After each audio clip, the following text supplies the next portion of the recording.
Hai, perkenalkan nama saya Trio Gatama Wahyu Widodo, sebagai pengampu mata kuliah pemrograman 1 untuk kelas PRG 7. Nah, dalam kelas paralel ini saya mendapatkan bagian untuk materi pengurutan dan pencarian.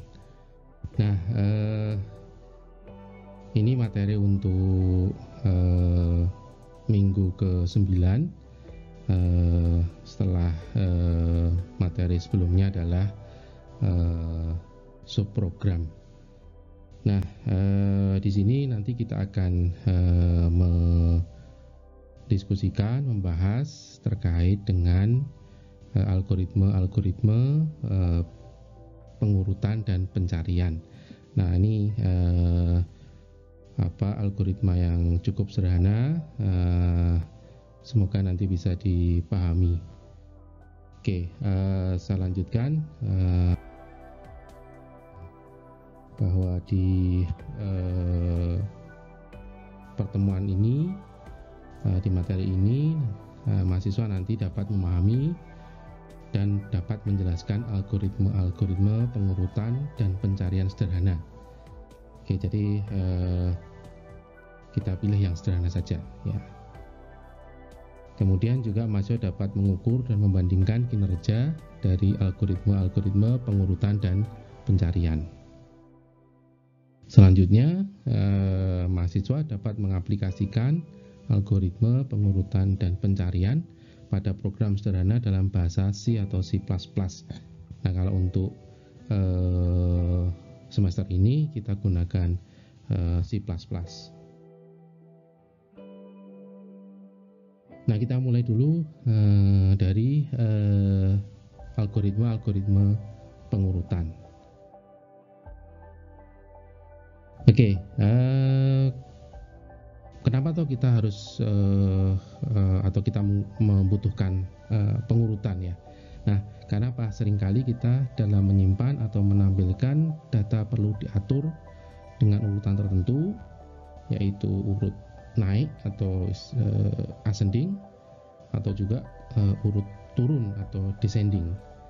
Nah, ini seringkali biasa digunakan untuk perankingan, ya. Ya, meskipun tidak hanya perankingan, tapi biasanya manusia itu lebih mudah kalau membaca data yang sudah terurut. Nah, pengurutan sendiri kalau secara programming atau pemrograman itu bisa dilakukan secara internal ataupun eksternal. Nah, apa yang disebut sebagai pengurutan secara internal itu adalah jika data yang terlibat itu berada di dalam memori, ya. Jadi seluruh data itu berada di dalam memori.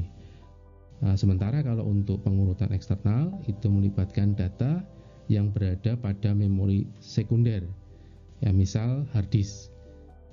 Nah, untuk mata kuliah pemrograman 1 dalam pertemuan minggu ke-9 ini fokus pada pengurutan internal pada suatu larik. Nah, data yang urut itu juga bisa berpengaruh pada kinerja suatu algoritma yang efeknya nanti bisa menjadi lebih cepat ataupun bisa menjadi benar. Nah, ini ada dua hal, ya. Jadi bisa lebih cepat dan juga bisa menjadi benar. Nah, meskipun begitu, pengurutan itu juga memberikan efek samping, ya. Efek sampingnya adalah menambah waktu eksekusi program, ya. Jadi karena ada proses untuk mengurutkan, maka programnya menjadi ketambahan waktu, ya, bertambah waktunya. Ya, tapi nanti kita bisa lihat, kita bandingkan algoritma mana yang punya performa lebih baik daripada yang lain. Nah, yang kita bahas di pertemuan ini untuk pengurutan adalah pengurutan yang berbasis perbandingan atau comparison based sorting, yang mana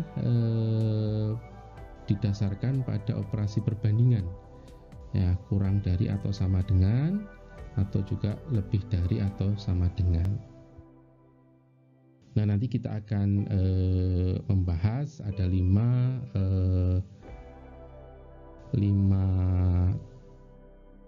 algoritma, yaitu selection sort, insertion sort, bubble sort, merge sort, dan quick sort.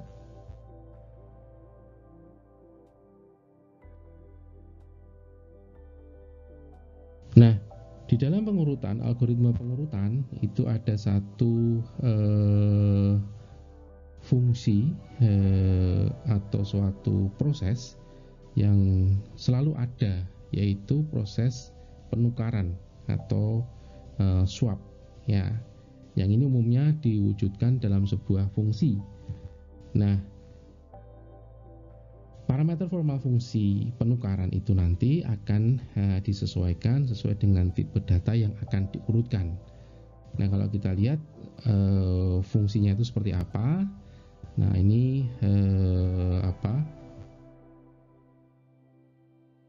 contoh dari fungsi untuk menukar, ya. Jadi di sini ada 2 parameter, yaitu X dan Y. Nah, X dan Y ini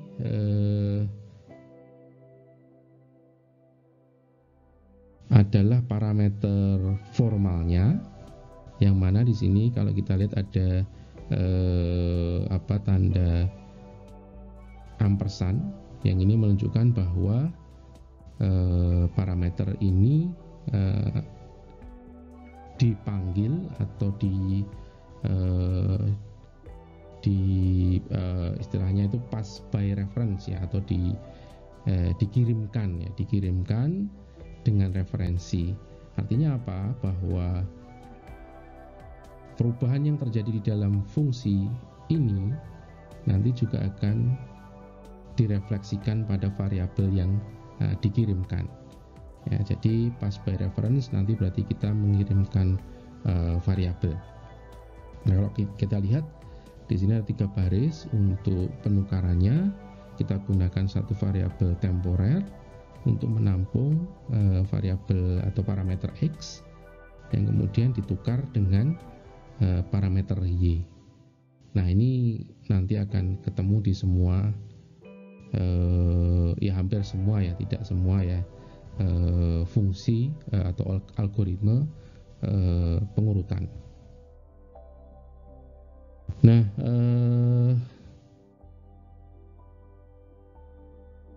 kita mulai dulu dari selection sort, yang mana algoritmanya adalah bahwa kalau kita memiliki suatu lare atau array, maka array itu nanti akan dibagi menjadi 2 sublare secara logik.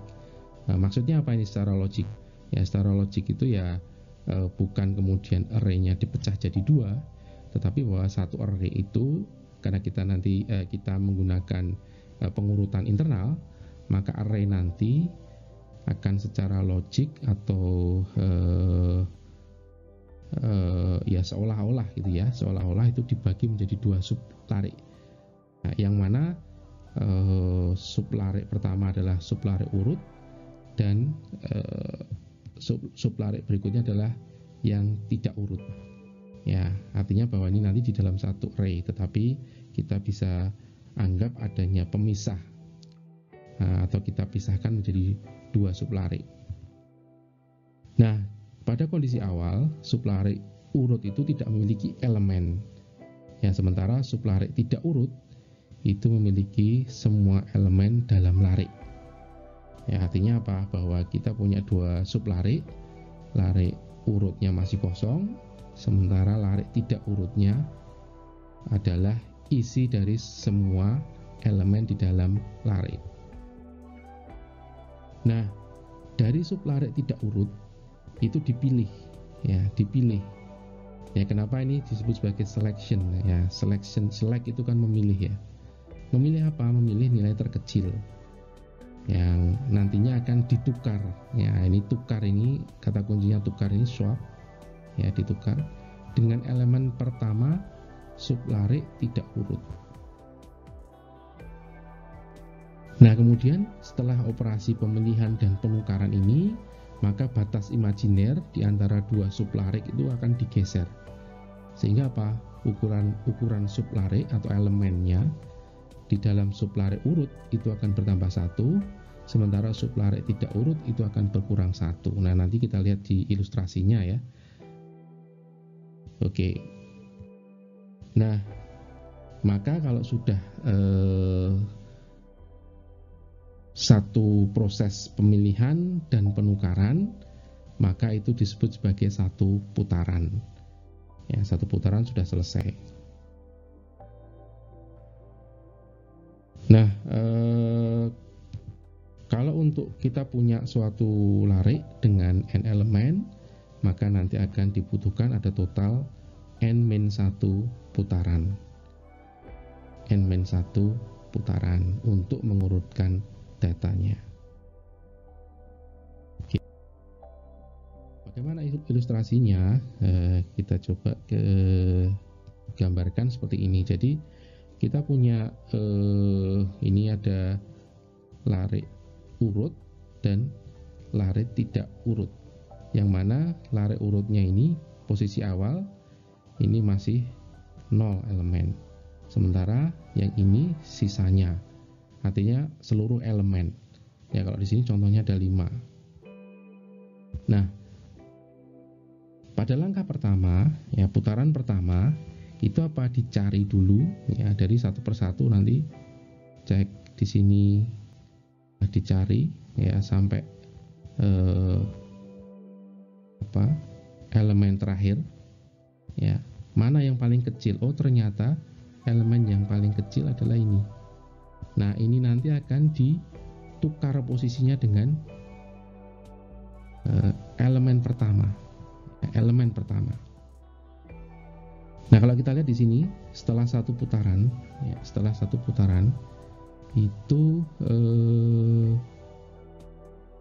nilai 8, angka 8 itu ditukar posisinya dengan 23 gitu ya. Oke. Jadi ini langsung dipilih apa? Dipilih yang paling kecil dan kemudian ditukar posisinya. Nah, berikutnya di langkah selanjutnya atau putaran berikutnya ini akan dimulai pencariannya dari sublarik tidak urut ya, sama ini dicari seluruhnya, mana yang paling kecil. Oh, ternyata yang paling kecil adalah 23. Nah, 23 itu kemudian ditukar dengan paling awal gitu ya.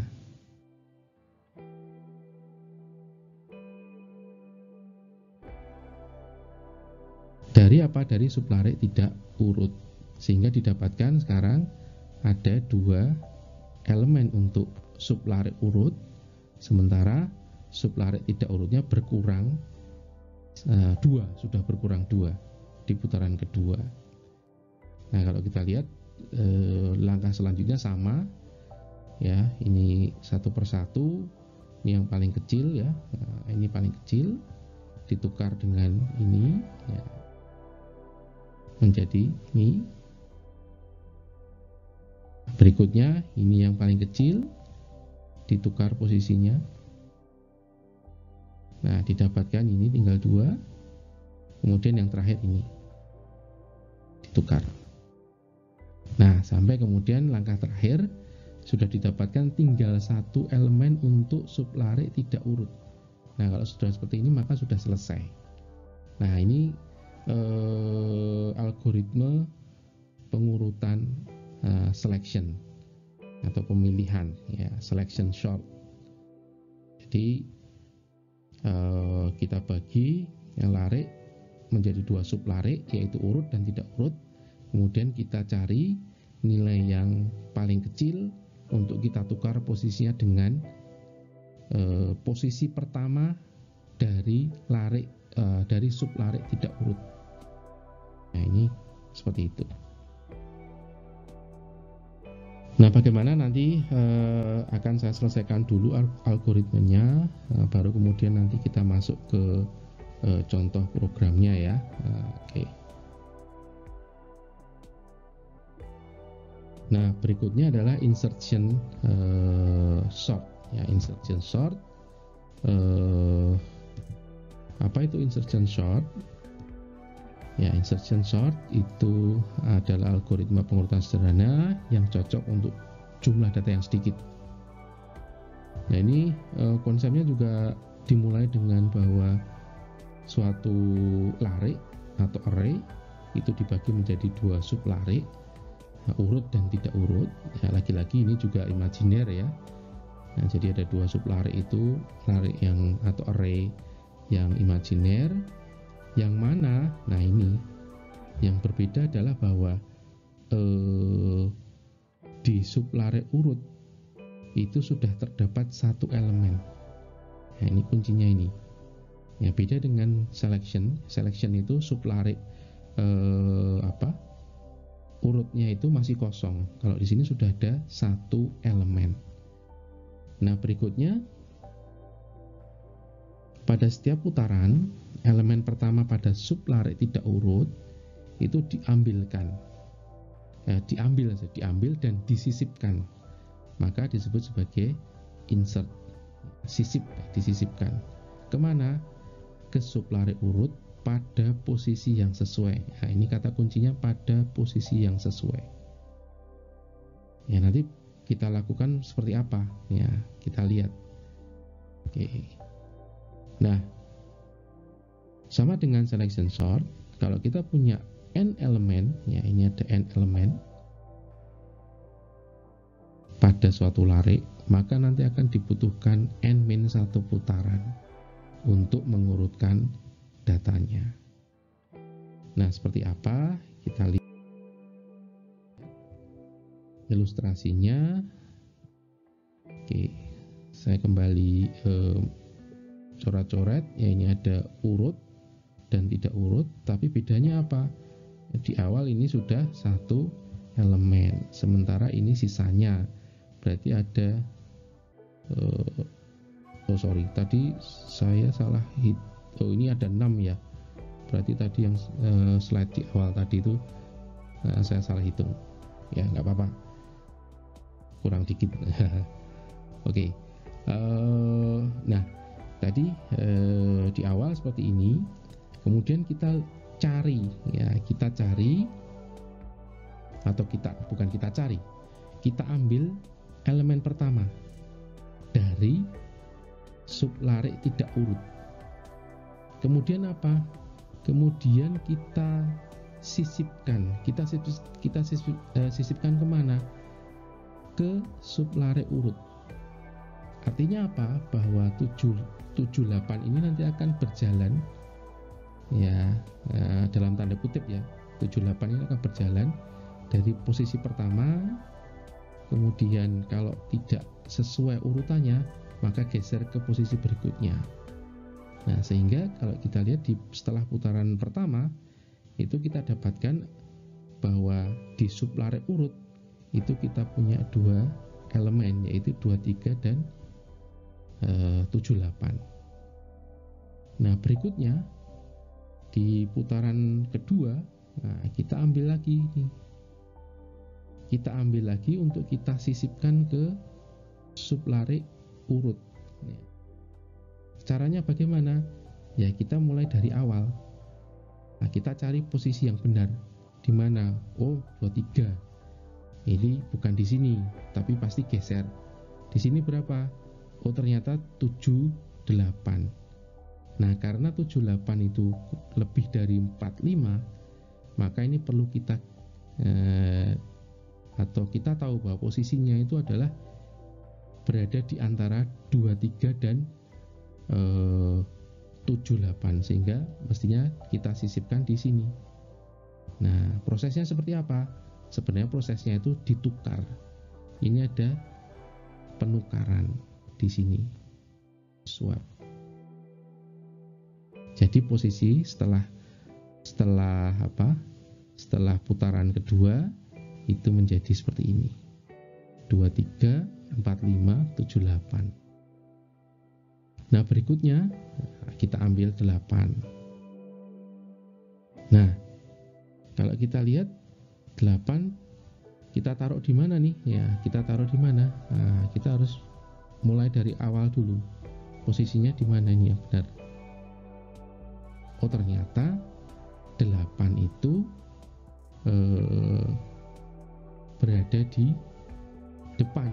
Ya, maka ini perlu kita sebenarnya ini nanti digeser ini ya. Nah, bisa dikatakan ini digeser.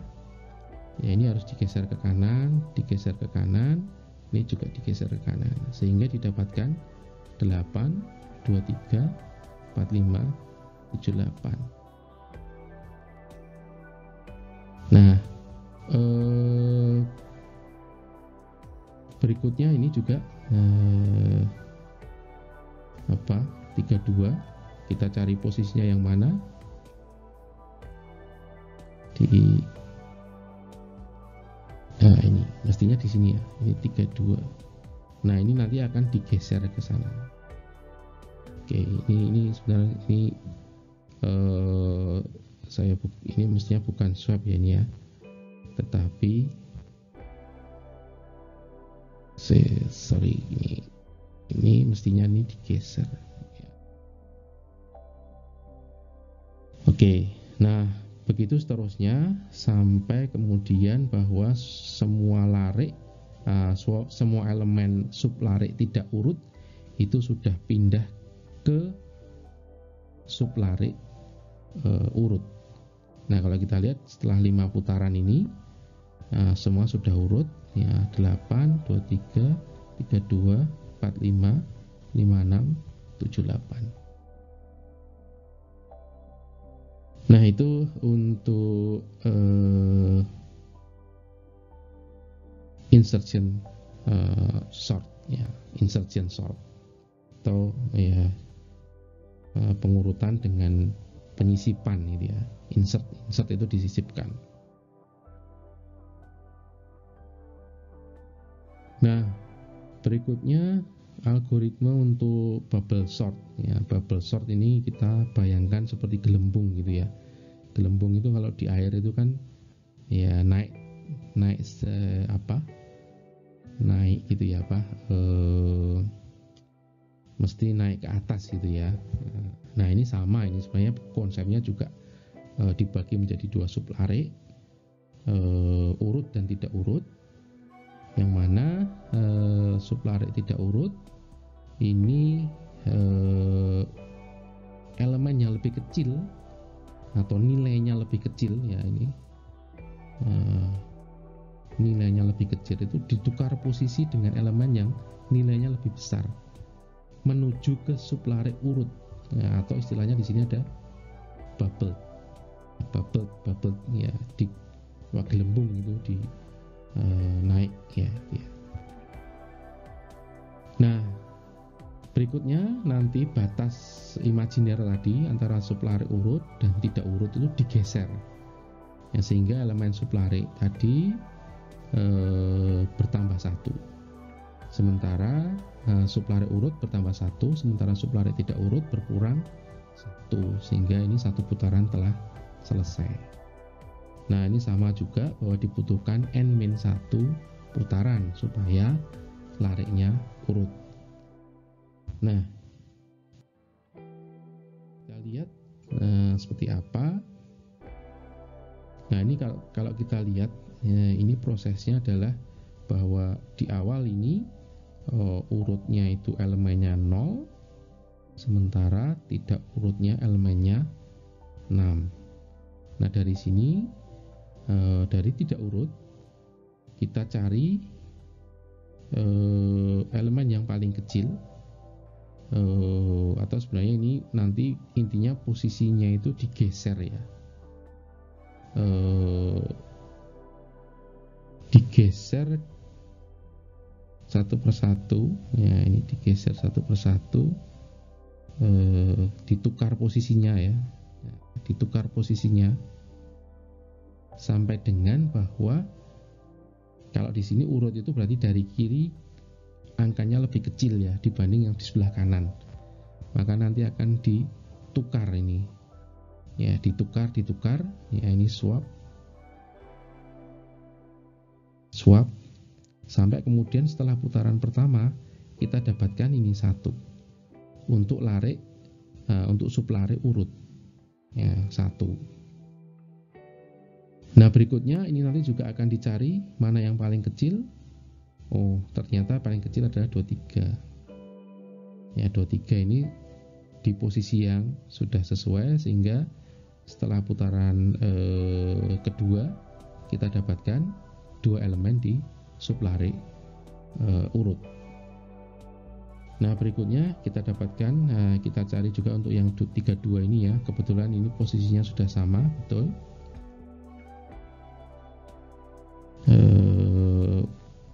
Oke, ini sebentar. Sebenarnya prosesnya itu dari kanan ya ini. Saya ulang dari awal aja. Ini sudah dibandingkan, ya dibandingkan. Ini apakah posisinya sudah benar? Kalau ini kan posisinya tidak benar ya, ini masih akan disuap. Kemudian nanti di sini kita dapatkan 78 dan 8, di sini 45. Nah, ini kemudian nanti akan diswap, ditukar, sehingga jadinya apa? 8, 78. Sampai kemudian ini juga diswap ya. Ditukar jadi 8 dan ini 2, 3. Oke, ini berikutnya juga seperti itu. Kalau kita lihat ini karena kebetulan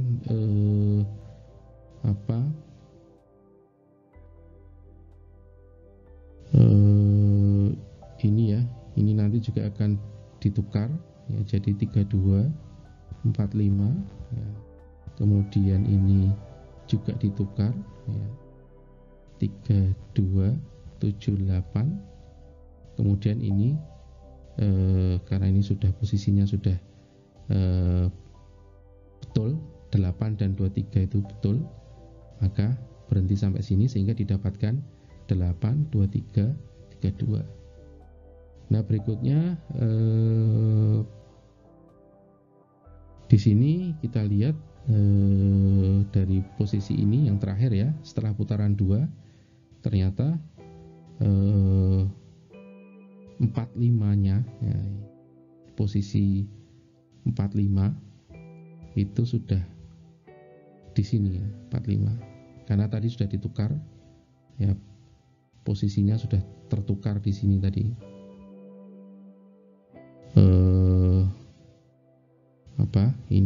Ini tadi sudah ditukar, sehingga sekarang 45, 78, 56. Nah berikutnya ini di sini di putaran keempat. Setelah putaran keempat ini kebetulan sudah urut ya, jadi tidak ada penukaran. Nah, di sini tidak ada penukaran, sehingga sebenarnya selesai di putaran keempat saja. Oke. Nah nanti lebih jelas lagi kalau kita lihat kodenya ya. Jadi kenapa kok bisa seolah-olah seperti ini, kok lompat ya ini ya, angka mana ini terutama pada saat ini. Nah, kenapa ini kesini kok bisa tiba-tiba sudah tertukar? Nanti kita lihat di kode programnya. Nah selanjutnya adalah merge sort ya. Ini di dua algoritma berikutnya ini caranya sudah berbeda ya, karena ini menggunakan teknik divide and conquer, atau ya gampangannya memecah belah ya. Jadi memecah belah itu bisa mempercepat proses ya. Karena apa? Nanti kita hanya akan berurusan dengan larik-larik yang kecil ya, larik-larik yang kecil, sehingga proses penukarannya itu minimal gitu ya. Proses pembandingannya dan penukaran itu minimal. Nah, algoritma merge sort ini adalah algoritma rekursif yang mana nanti lariknya itu akan dibagi menjadi 2 sublarik, yakni divide. Jadi ini proses divide. Pembagiannya bagaimana? Secara rekursif ya. Sampai apa? Sampai tidak dapat dibagi lagi. Artinya apa? Sampai hanya elemennya 1. Nah, apa nanti juga juga masing-masing itu punya array sendiri. Ya, tidak harus. Ini nanti kita hanya bermain-main pada indeksnya saja. Tapi kalau untuk merge sort ini nanti dibutuhkan satu array untuk menampung ya, array temporer ya sebenarnya ya. Nah, setelah kemudian sublarik itu dipecah, divide, dipecah itu tadi, maka dilakukan pengurutan secara terpisah. Ya, jadi ada 2 sublarik, maka diurutkan di masing-masing sublarik. Kemudian apa? Berikutnya adalah digabungkan, maka disebut sebagai merge ya, digabungkan. Ini adalah merge antara apa? 2 sublarik yang sudah urut menjadi satu larik yang urut ya. Jadi kalau tadi sudah dipecah kecil-kecil kemudian digabungkan, maka lama-lama akan menjadi larik yang utuh. Nah, pada saat proses penggabungan ya, ini pada saat proses penggabungan ini dilakukan pengurutan. Berarti pengurutannya itu dilakukan pada saat proses penggabungan. Dipecah dulu, kemudian nanti akan dilakukan pengurutan secara terpisah. Tapi pengurutannya dilakukan pada saat penggabungan.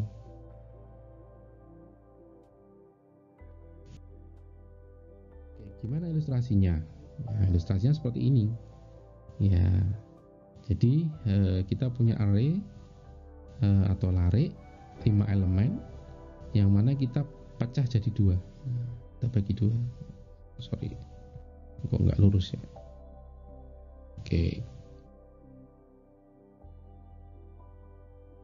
kita bagi jadi 2 sehingga apa? Menjadi ini 3 elemen dan ini 2 elemen.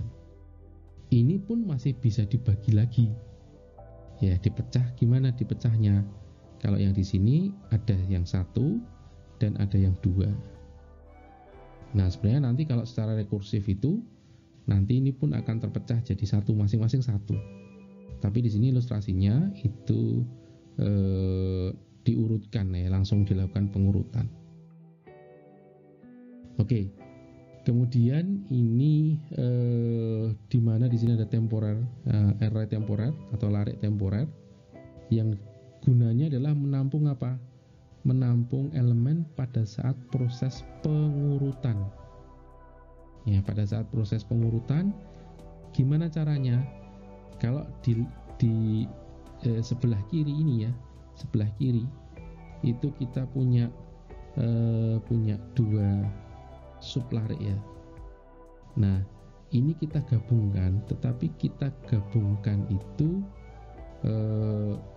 dengan cara diurutkan.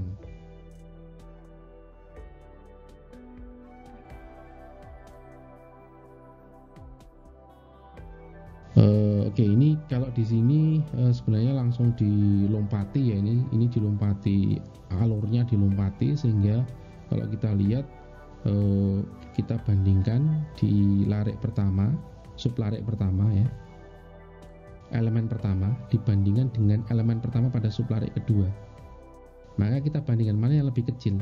Kalau yang lebih kecil ini, maka ini yang disalin ke array temporer. Nah, berikutnya digeser ya, digeser. Berarti ini sudah dianggap sudah tidak ada. Ya. Berikutnya ini dibandingkan dengan mana? Masih dengan ini. Ya, karena ini belum dipindah, maka dibandingannya masih dengan ini. Maka karena ini lebih kecil, maka ini yang dipindah ke larik temporer. Karena ini sudah pindah, maka berikutnya ya ini seolah-olah sudah tidak ada, maka 3 ini dibandingkan dengan apa? Dengan 4. Ya, karena 4-nya masih belum dipindah. Oh, ternyata ini yang dipindah duluan. Ya. Oke, sehingga ini 3-nya sudah tidak ada. Nah, sekarang 4 dan 8. Ya, karena di sini sudah urut. Ya, jadi di sublarik masing-masing sublarik itu sudah urut. Kenapa sebenarnya kok bisa urut? Ya, sebenarnya prosesnya itu ini dipecah ini karena ini dilompati. Mungkin nanti di slide berikutnya ada yang lebih jelas ya prosesnya. Ini hanya menunjukkan ilustrasinya gitu ya. Oke, nah ini kita dapatkan di sini sudah urut, baru kemudian satu persatu dikopikan ke larik yang sebenarnya. Ya. Nah itu merge sort. Nah ini kita lihat bagaimana contoh lain ya, ini yang lebih detail ya. Detailnya bagaimana, karena ini kita lihat sampai kecil ya, ini ada 8, berarti ini dibagi 2 ya, ini dibagi 2, kemudian ini masih bisa dibagi 2, ini juga dibagi 2 ya. Ini kelihatannya bareng, tapi sebenarnya nanti akan prosesnya akan satu persatu ya. Larik sebelah kiri dulu, sublarik sebelah kiri, baru sublarik sebelah kanan, atau bisa sebaliknya sebenarnya, tapi umumnya biasanya kiri kanan. Jadi kiri diselesaikan dulu, berhentinya di sini ya, berarti prosesnya nanti akan seperti ini, turun ke sini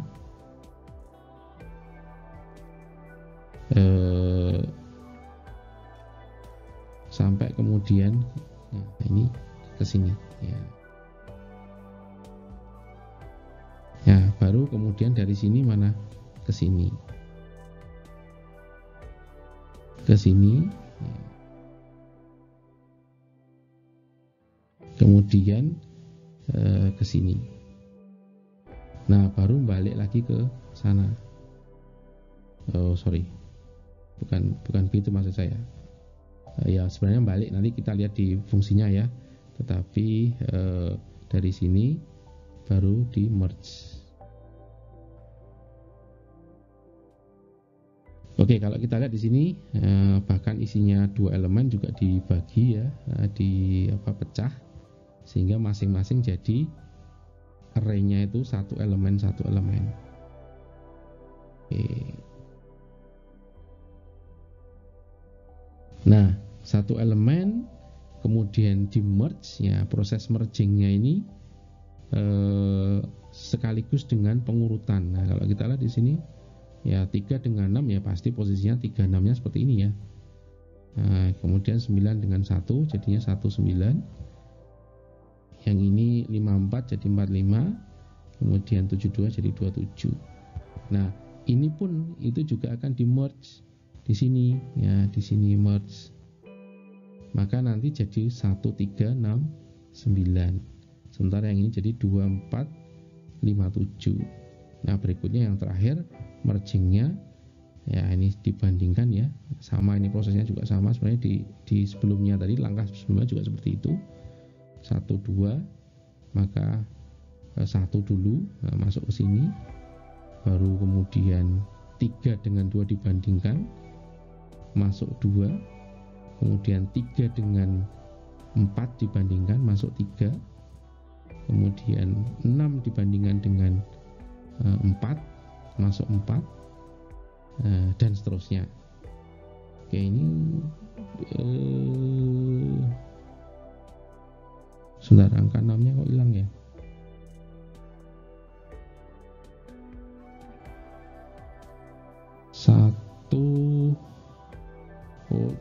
Sebentar 1 3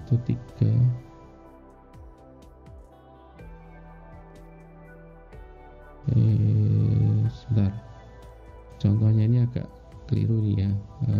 Ada 1 2 3 4, oh 8, ini 8 itu enggak ada sebenarnya, ini bukan 8 ya, berarti nanti 5, 6, 7, nah, ini keliru,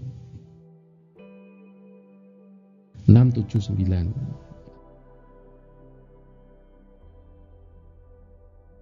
Oke, nah ini ada juga algoritma quicksort, ini mirip juga dengan merge sort, yaitu sama-sama menggunakan teknik divide and conquer, tapi sedikit berbeda di tahapannya.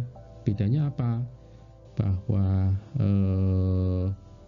proses pengurutan itu dilakukan sekaligus pada saat memecah, ya, memecah lari, ya, itu dengan diurutkan. Ya, sebenarnya diurutkannya bagaimana? Intinya bahwa nilainya itu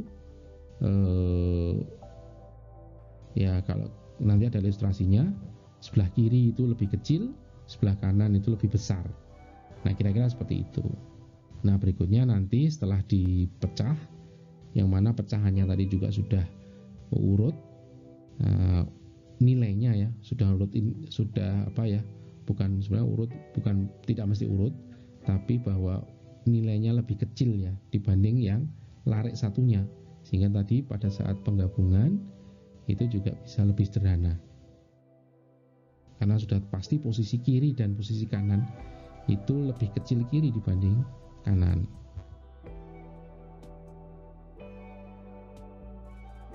Oke, nah bagaimana caranya kita memecah? Nah, kalau di quicksort itu ada yang disebut sebagai pivot, ya. Ya, pivot itu gunanya untuk apa?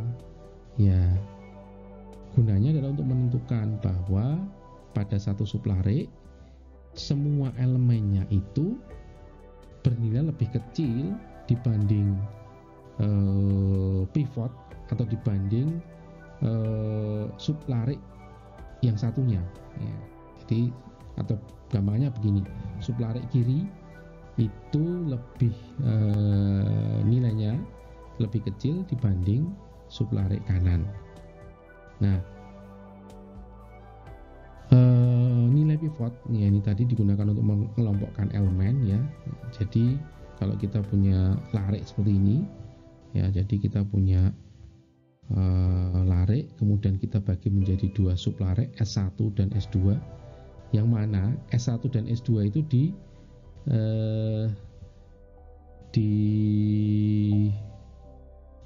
dipisahkan oleh suatu pivot. Nah, nanti elemen S1 itu nilainya harus kurang dari pivot.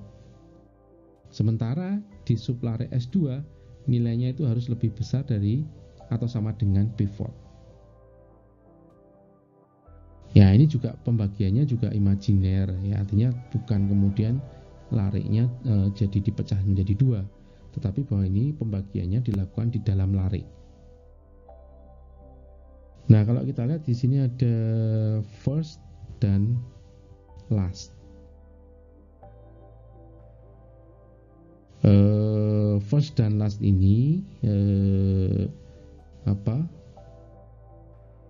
menunjukkan indeks ya, indeks dari elemen pertama dan indeks dari elemen terakhir. Nah, sebenarnya ini ada pivot index, ini menunjukkan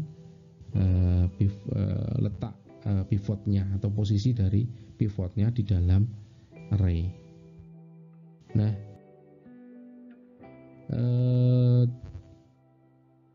bagaimana kita memilih pivot? Nah, sebenarnya kita bisa menentukan dengan memilih elemen pertama sebagai pivot, atau kemudian memilih elemen terakhir sebagai pivot, atau kita acak saja, kita ambil sembarang ya elemen di dalam array atau lare, atau kita ambil di posisi tengah. Ya, kita nggak tahu nilainya berapa, tapi intinya bahwa kalau kita sudah mendapatkan pivot, nah pivotnya nanti kemudian kita gunakan untuk memecah lare menjadi bahwa larik kiri itu kurang dari pivot, nah larik kanan itu lebih dari atau sama dengan pivot. Nah ini ilustrasinya seperti ini ya. Kalau misalnya kita ambil pivotnya itu adalah elemen pertama ya, maka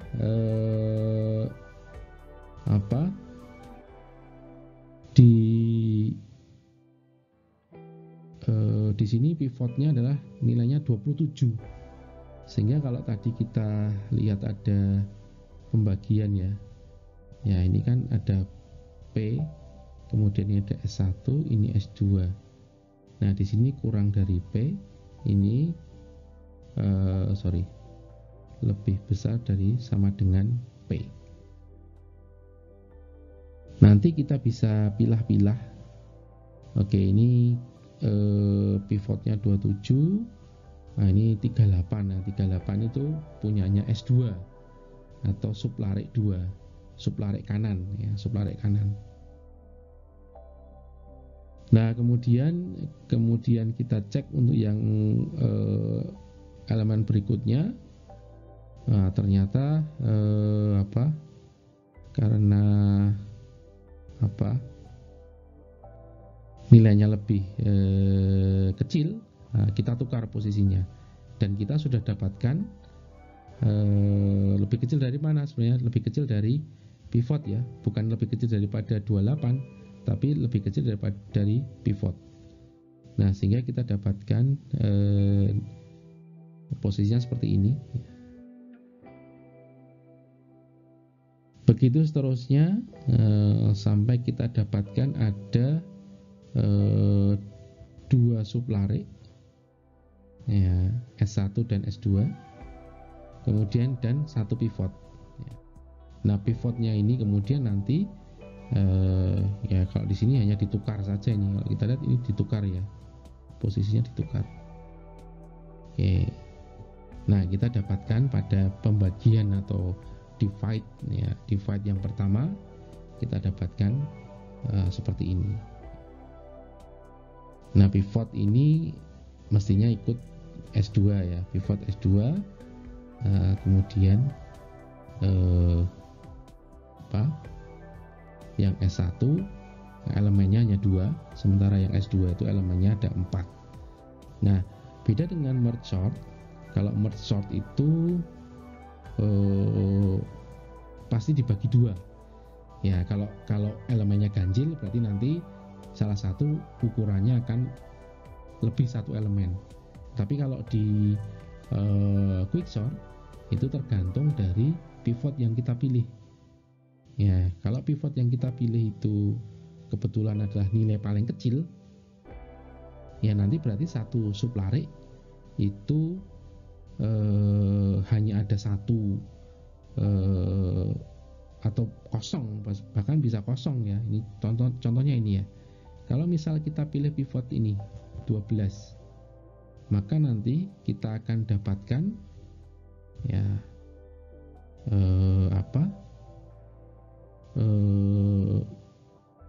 angka 12 ya, ini 12 pivot ya. Ini saya tidak urut, yang penting saya tunjukkan saja 38, 39, kemudian ini ada 16 ya. Ada 16 berarti ada 16 ya, ini tambah 1 ada 16.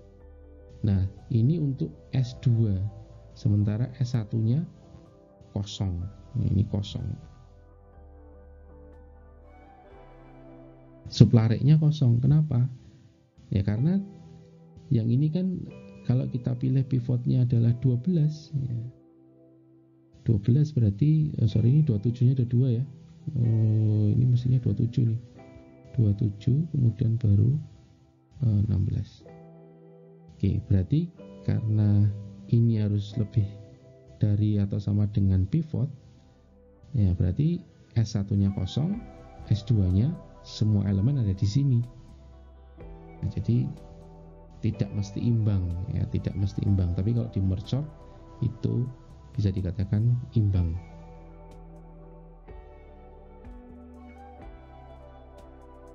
Nah, itu tadi mengenai pengurutannya. Nah, ini ada pertanyaan ini ya, kira-kira dari algoritma yang sudah dipelajari mana yang paling baik kinerjanya? Oke, ini bisa diukur kinerja itu ya kita anggap sebagai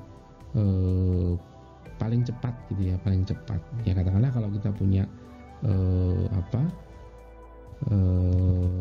array dengan jumlah elemen katakanlah 10.000 atau 100.000 elemen, nah nanti kita bisa ketahui bahwa siapa yang paling cepat dalam menyelesaikan pengurutan. Nah, ini mesti bisa dibuatkan programnya, bisa jadi latihan ya untuk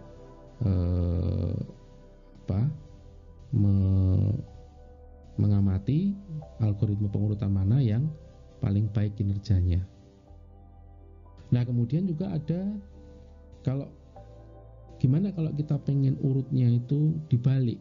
Ya, jadi tadi semua yang kita bahas tadi itu urutannya itu adalah ascending, dari kecil ke besar. Nah, gimana kalau kita pengen dibalik, ya descending, dari besar ke kecil, apanya yang dibalik? Nah, itu yang menjadi tantangan ini ya. Ini jadi latihan ya, saya kira nanti bisa saya tunjukkan juga untuk algoritmanya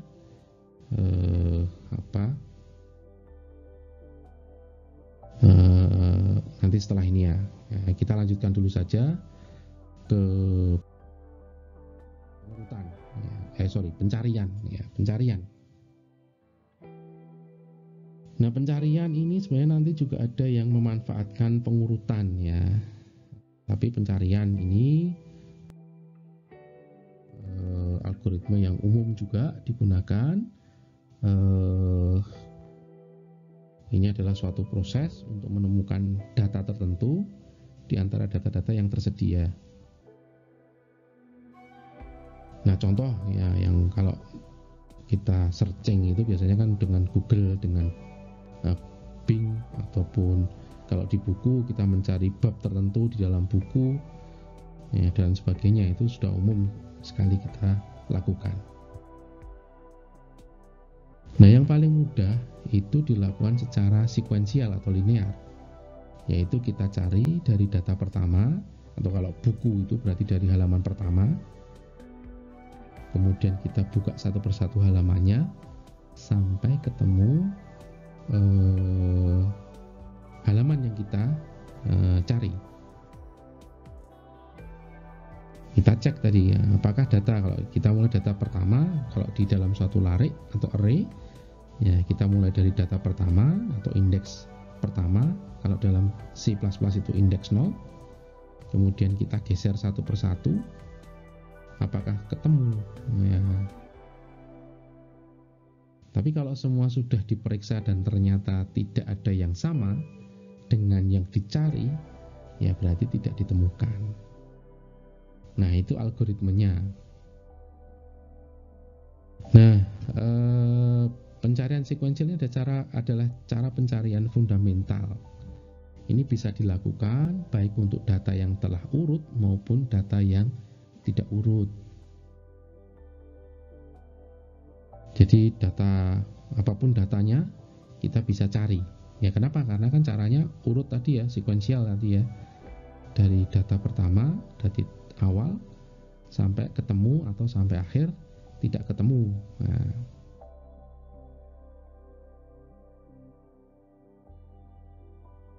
Nah, ada algoritma lain yaitu pencarian biner atau binary search. Ini menunjukkan kinerja yang lebih baik dibanding pencarian sekuensial. Tetapi syaratnya ini datanya telah terurut. Nah, baru di sini kemudian gunanya dari sorting. Gunanya sorting muncul di sini. Ya, karena apa? Syaratnya algoritma pencarian biner itu bahwa datanya harus sudah terurut. Kalau tidak terurut bagaimana? Ya nanti akan menjadikan logikanya salah. Ya, logikanya salah. Kenapa bisa salah? Ya karena apa? Ya ini caranya adalah membatasi lingkup pencarian. Di mana itu pada rentang atau kisaran data yang dicari. Nah, ini di sini juga konsepnya adalah divide and conquer. Ya, kita bagi atau kita fokuskan pencariannya pada rentang yang kita cari. Nah, caranya bagaimana? Caranya adalah dengan fokus pada kelipatan setengah dari data yang ada untuk setiap putarannya. Ya, jadi nanti setengah data, kalau punya larik 10 ya, katakanlah punya larik 10, maka nanti yang pertama ya itu mencari di rentang 10 data tadi. Kalau tidak ketemu, bukan tidak ketemu ya, sebenarnya karena nanti mulainya dari tengah gitu ya. Kalau di tengah bukan data yang kita cari, maka kita cari separuh bawah atau separuh atas. Ya tergantung nanti datanya apakah lebih besar daripada data yang di tengah atau lebih kecil. Ya, kalau lebih besar maka kita cari yang separuh atas. Artinya kita sudah yakin bahwa sisa data lain, sisa data atau separuh data yang lain itu bisa diabaikan karena apa? Karena sudah pasti datanya tidak ada di situ.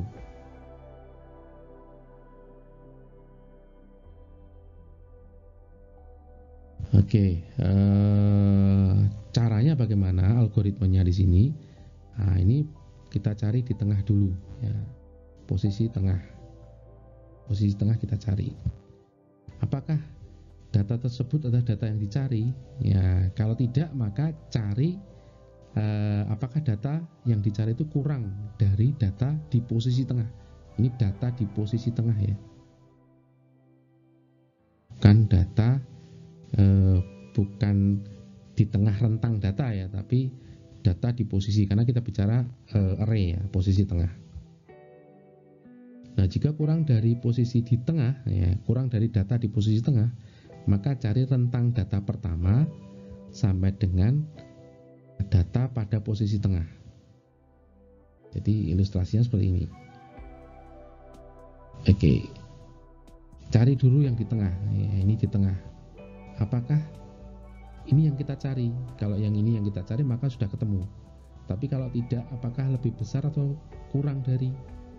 Nah, kalau kurang dari maka kita cari pada rentang ini saja. Yang ini pasti sudah tidak ada. Atau kalau lebih dari maka kita cari yang rentang ini saja.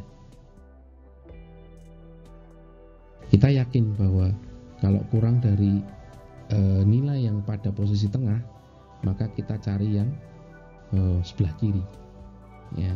Tapi kalau lebih dari nilai posisi tengah, maka kita cari yang di sini ya, kita cari di sini. Begitu seterusnya. Kalau tidak ketemu ya, artinya apa? Di sini pun kita carinya di tengah. Kalau di sini atau di sini kita carinya yang di tengah juga. Nah, apakah nanti kurang dari atau lebih dari? Nah, ini juga sama, kurang dari atau lebih dari. Kemudian kita cari lagi yang di tengah. Apakah di sini atau di sini? Ya, di sini atau di sini, dan seterusnya. Sampai ketemu atau sampai tidak ketemu. Nah, oke, ini ilustrasinya ini ya. Nah, kita lihat, kita mencari nilai 7 dari suatu array dengan jumlah elemen adalah 7. Yang mana ini datanya sudah urut. Ada 3, 6, 7, 11, 32, 33, 5, 3. Yang pertama, kita cari posisi tengah. Gimana cari mencari posisi tengah? Ya, kita tinggal jumlahkan aja indeks 0 ditambah indeks 6 dibagi 2. sehingga kita dapatkan posisi tengah itu adalah indeksnya 3. Maka kita lihat mau mencari 7, kita langsung menuju ke posisi tengah, ternyata angkanya 11. Sama tidak dengan angka 7? Ternyata tidak. Nah, kalau tidak, kemudian yang dicari itu berapa toh nilainya? Nilainya 7. 7 itu kurang dari posisi tengah. Oh iya, karena apa? Di posisi tengah itu nilainya 11. Ya kan? 7 kurang dari 11.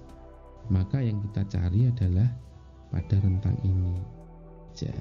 Yang ini bisa kita abaikan, kita anggap tidak ada. Ya pasti tidak ada datanya di sini. Kenapa? Karena sudah urut. Ya, sudah urut.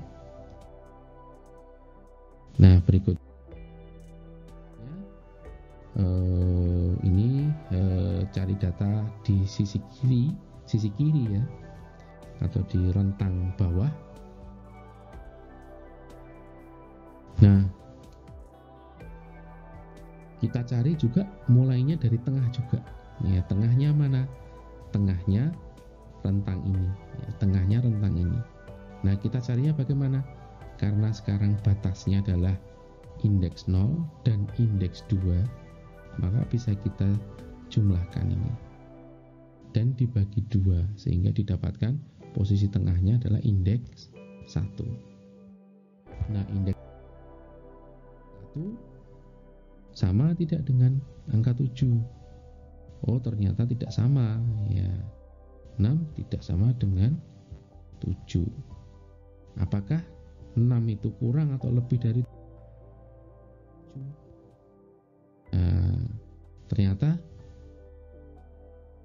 yang dicari lebih besar daripada nilai tengah ini, yaitu 7. Sehingga kita cari pada rentang atas.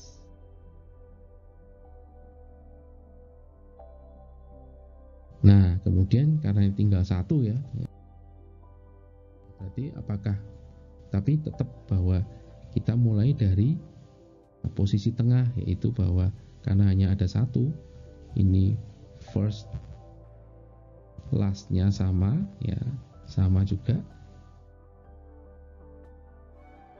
kita jumlahkan, kemudian kita bagi 2, hasilnya adalah indeksnya 2. Nah, apakah ini sama dengan yang kita cari? Oh, ternyata 7 sama dengan 7. Maka ya ini sesuai dengan yang kita cari, maka data ditemukan. Nah, itu algoritma pencarian biner. Nah, dari yang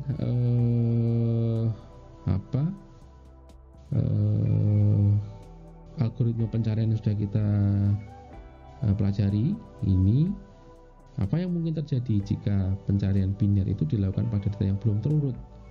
Nah, ini perlu kita coba ini.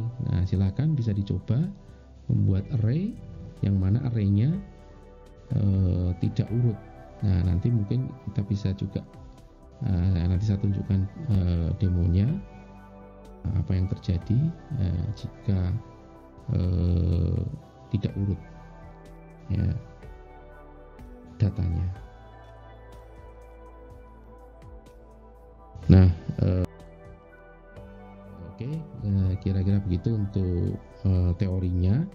Nah, berikutnya nanti kita akan masuk ke penjelasan atau demo algoritmanya yang ditulis dalam bahasa